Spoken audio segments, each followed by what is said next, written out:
this is the straw that's going to break the camel's back, you know? I mean, things were tough at the time, and then to have this happen, it was just like, oh my gosh.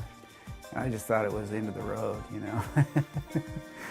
But yeah, Cash came through. He's a good guy. He's sincere. He's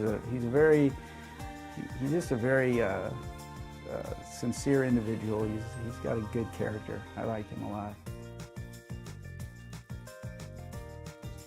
When I go to the IRS, I prepare the documents that I know they will have to prepare. When the person is audited, there's one step every auditor has to do is to reconcile the income per the tax return to the bank deposits. That takes the agent at least 2 to 4 hours or sometimes 8 hours to do. So we prepare that schedule ahead of time. When we sit down with the auditor, we put that schedule in front of him, and he or she has a big smile on their face. They saved 6 hours or 8 hours.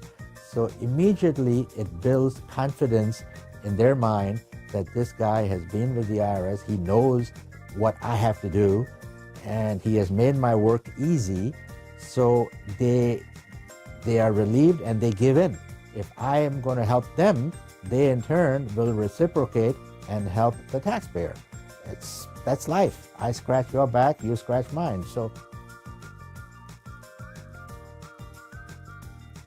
as soon as I reconnected with Cash, I felt like, you know, the stress was off my head because I knew he had a lot of experience. He actually, I believe he worked for the IRS, and he was I think he was head of that department for a while.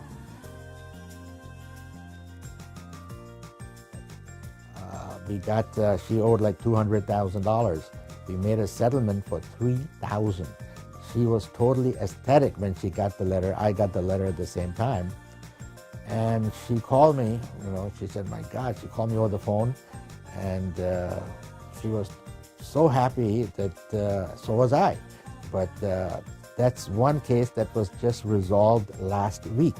But like that, we have at least 100 cases that I can share with you that the clients have been very happy, and we have lowered their taxes maybe 10 cents, 20 cents on the dollar.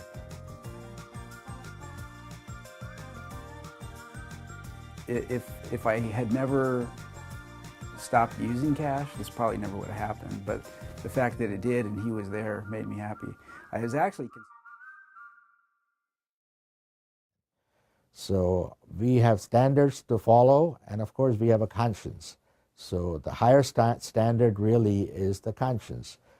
So the clients are very happy with us, and I take tremendous pride in delivering what they expect from us.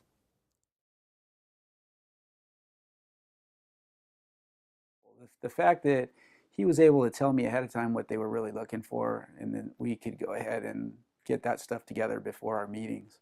We were prepared. That was the important thing. I think if we walked in there unprepared, you know, it would have been bad.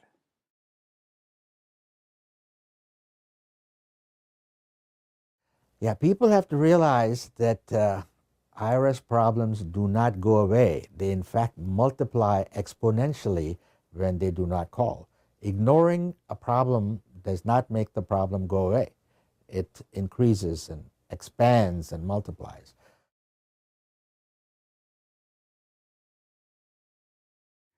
The amount of money that they were questioning would have put me over the limit of what you can make payments on. It would have resulted in, certainly resulted in a tax lien, and this didn't even, it stayed under the maximum that they allow, and so it didn't result in any type of a tax lien or anything that affected my credit or anything like that. It's basically. Most of these cases go under the umbrella of doubt as to collectability. So when the IRS feels there's doubt in collecting the taxes, they will lower the tax and give the option to the client to pay something now as compared to a larger amount over several years.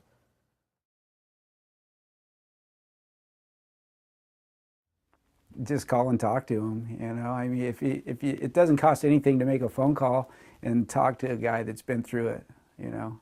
He's been around. He knows what he's talking about. And he's just he'll tell you if you need to pay some money, if you're in trouble, he's going to let you know the way it is. He's not going to blow smoke, but he'll comfort you through the whole thing, and he'll guide you through it. So you don't have to. You can focus on work, making money, and deal with the audit in the background. It's not the primary focus where you can't even function. There was a few weeks there or even a couple months where I couldn't even work. I was like, I got to take care of this, and you can't do that. You've got to just keep working, keep being productive, and let Kash handle it. It's the best way.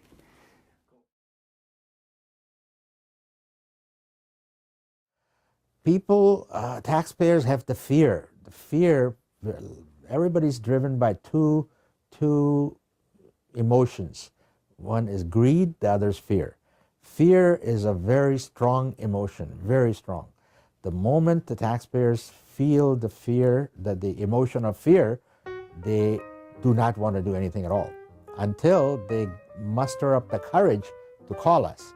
Once they do call us, that's when they realize it's not that difficult. It is quite easy. It can be resolved as long as we approach the problem methodically and move step by step towards a resolution, then it can be done. In other words, do unto others what you expect others to do to you. And that is the philosophy I live by, is you have to answer to your conscience all the time. When you wake up in the morning, you have to look at yourself and see, oh, I did this, I'm so proud of that, compared to I did that and I'm ashamed of that.